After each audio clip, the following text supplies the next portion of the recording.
Okay, so back to the synodic and sidereal period. Here we've got that static image again. But I want us to see this from the point of view of what this looks like when we are seeing this in the sky.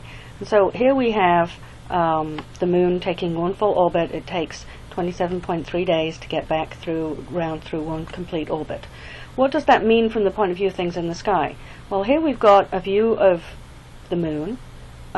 We've got a view of the sky. Here you can see is Scorpio, here is Sagittarius.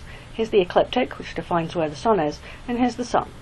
And here's the moon. You can see they're not quite lined up, we'll come back to that, but you can see that they are in the same direction.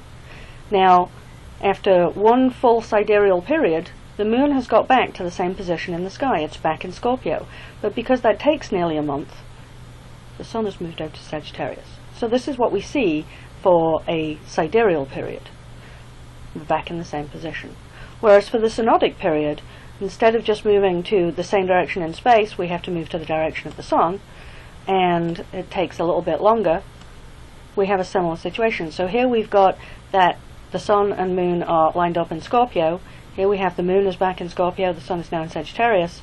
But the sun won't move very far in Sagittarius. You can see it's moved a little bit in the couple of days that it takes for the moon to catch up, but now they've caught up, and so this will be when you have the next new moon, and this is why it takes a couple of days longer. And you can see how much it's moved across the sky.